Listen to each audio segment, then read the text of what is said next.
morning, students and learners. Today we are going to deal with a very beautiful and a thought-provoking story which has the title Lost Spring.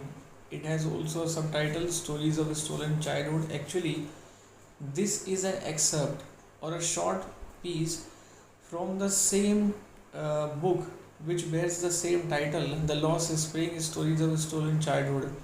The writer of this book is Anise Jung. You can see on the screen her short introduction. She was born in 1964 and she spent her childhood and adolescence in Hyderabad. After that, she went to the United States for higher education. Her parents were also writers. She started her career as a journalist and a writer and a columnist in India, and she had been columnist for very prominent newspapers in India as well as abroad. She has authored many books,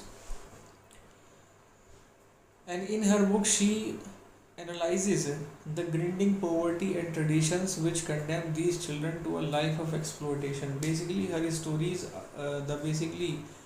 stories are related to the abject poverty that prevails in the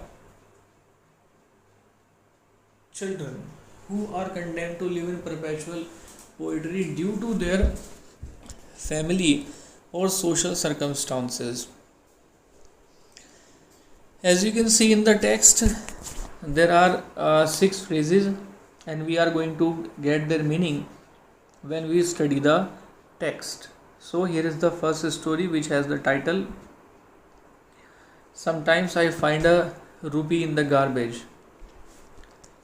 Why do you do this? I ask a sahib whom I encounter every morning scrounging for gold in the garbage dumps of my neighborhood. मैंने साहिब से पूछा कि ऐसा तुम क्यों करते हो। साहिब एक कूड़ा बीनने वाला लड़का है जो कि राइटर के पड़ोस में रोज़ सुबह गार्बेज में सोना ढूंढने के लिए आता है। Scrounging means to look for. Saheb left his home long ago. Saheb ने बहुत पहले अपना घर छोड़ दिया था। Set amidst the green fields of Dhaka his home is not even a distant memory.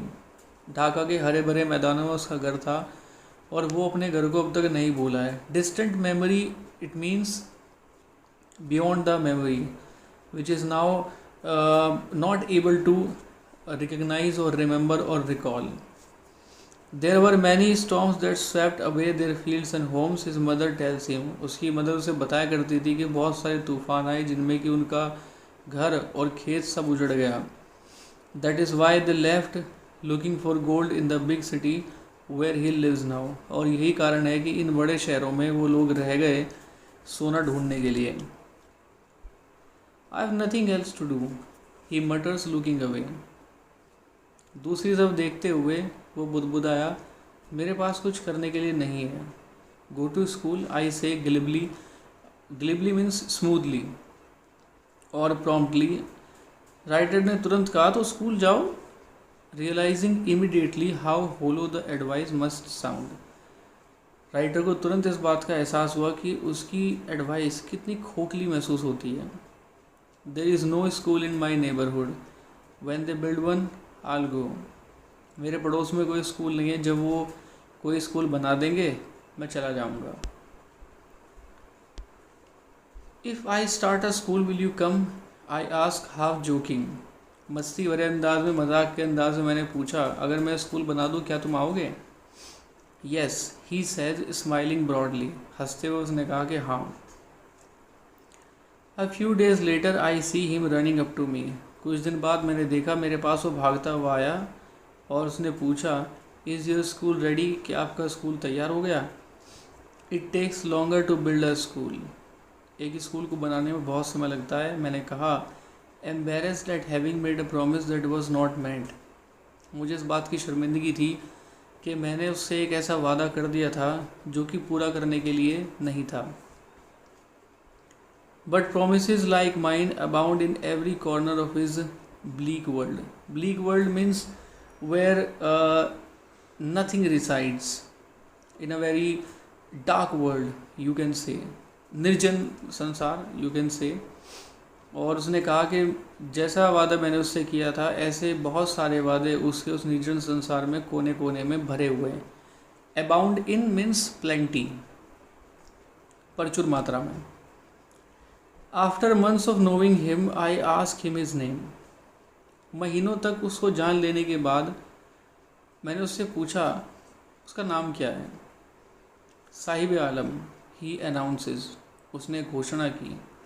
He does not know what it means, उसको नहीं पता कि इसका मतलब क्या होता है। If he new it's meaning, अगर वो उसका मतलब जानता। The name that he has, its meaning is Lord of the Universe. Sahib Alam stands for Lord of the Universe, which means the one who governs the universe. यानी कि इस पूरे ब्रह्मांड का, इस संसार का जो करता धरता है वो। He would have a hard time believing it. अगर उसको अपने नाम का मतलब पता होता तो शायद वो बड़ा उसको मुश्किल से यकीन आता कि क्या वास्तव में इस नाम का यही मतलब है। Unaware of what his name represents, he roams the streets with his friends. अपने नाम का मतलब जाने बिना वो अपने दोस्तों के साथ गलियों में घूमता फिरता है। So here in these lines there is a irony with the name of the this boy whose name is Saib Alam, and his name is a little irony that the writer uses in these lines. It means his name is Sahib Alam and he is a beggar. Sahib आलम जिसका मतलब है पूरे ब्रह्मांड का करता धरता और the Lord of the universe, लेकिन ये जो लॉर्ड ऑफ द यूनिवर्स है ये क्या करता है, ये अपने दोस्तों के साथ गलियों में यहाँ वहाँ घूमता फिरता है। An army of bear foot boys who appear like the morning birds and disappear at noon. ये जो बच्चों की सेना है, नंगे पैर चलने वाले बच्चों की, जो ऐसा लगता है सुबह के पक्षियों की तरह आते हैं और दोपहर में गायब हो जाते हैं। ओवर द मंथ्स, महीनों बाद, I have come to recognise each of them, महीनों बाद मुझे उनमें से हर एक के पहचान हो गई। Why aren't you wearing chappals, I ask you, तुम चप्पल क्यों पहने हुए नहीं हो, मैंने एक से पूछा। My mother did not bring them down from the shelf, he answer simply, उसने बहुत साधारण सा जवाब दिया कि मेरी जो मदर है वो उनको शेल्फ से नीचे उतारने नहीं देती है। Even if she did he will through them of, ads another, अगर वो उतार भी देगी तो इनको फेंक देगा।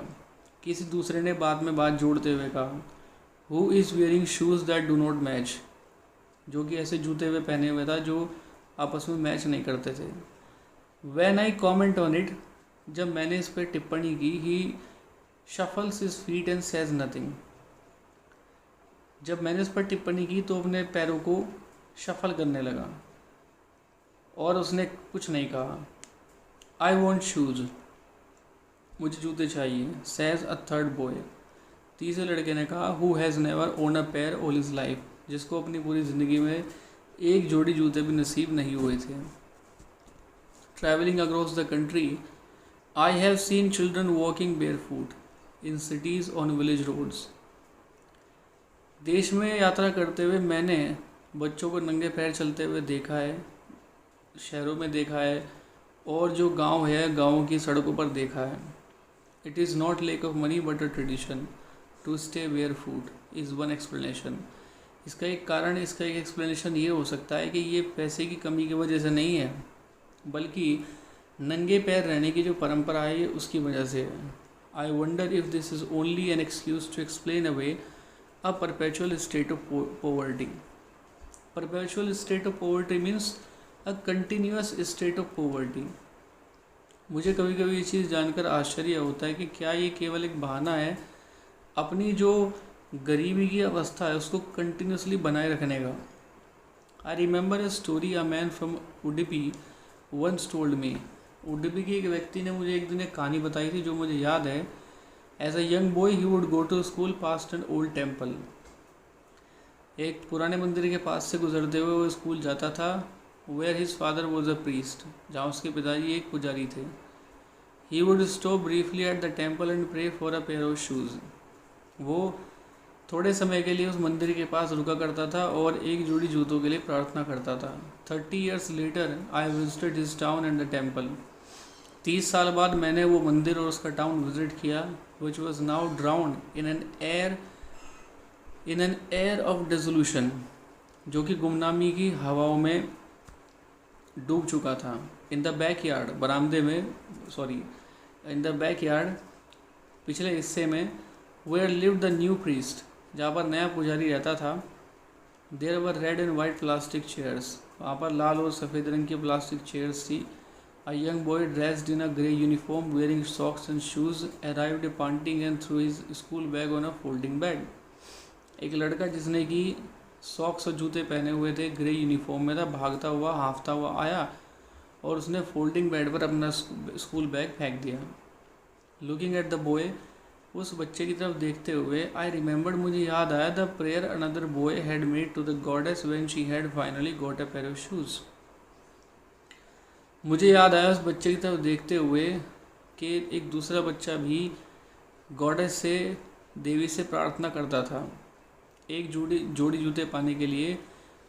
When he had finally got a pair of shoes, जब उसको आखिरकार एक जोड़ी जूते मिल गए। Let me never lose them, मैं इनको कभी नहीं खोऊंगा। The goddess had granted his prayer, देवी ने उसकी प्रार्थना सुन ली थी। Young boys like the son of the priest now wore shoes, नए लड़के, जवान लड़के जो पुजारी के बच्चों की तरह अब जूते पहनते हैं। But many others like the rag pickers in my neighbourhood remain shoelace, लेकिन कुछ ऐसे बच्चे भी हैं जो रैग पिकर हैं, कूड़ा बीनते हैं, जो मेरे पड़ोस में रहते हैं, लेकिन उनके पास पहनने के लिए शूज़ नहीं है। My acquaintance with the bare foot rag pickers leads me to Seemapuri, a place on the periphery of the Delhi yet miles away from it, metaphorically.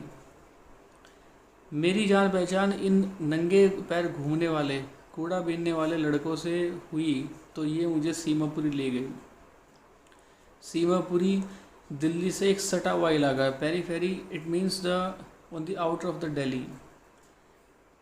Metaphorically, यानी कि इसको मेटाफोरिकली यदि हम कहें, एक उपमा के तौर पर यदि इसको हम कहें या अलंकारिक तौर पर कहें, हालांकि दिल्ली से सटा हुआ इलाका है, उसके आउटर पर बसा हुआ है, लेकिन ऐसा लगता है जैसे कि दिल्ली से बहुत दूर है।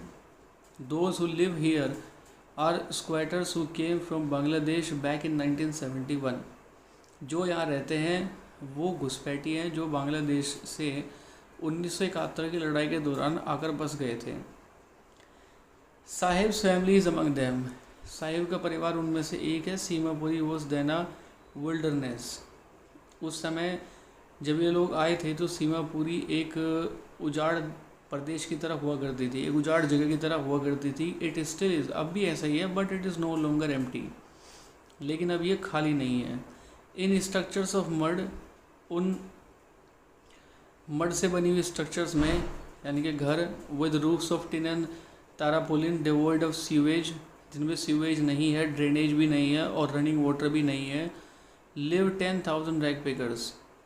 ऐसे घरों में जहाँ किसी चीज़ की व्यवस्था नहीं है, उनमें 10,000 कूड़ा बीनने वाले लोग रहते हैं। They have lived here for more than 30 years without an identity, बिना किसी पहचान के वो यहाँ 30 साल से रह रहे हैं।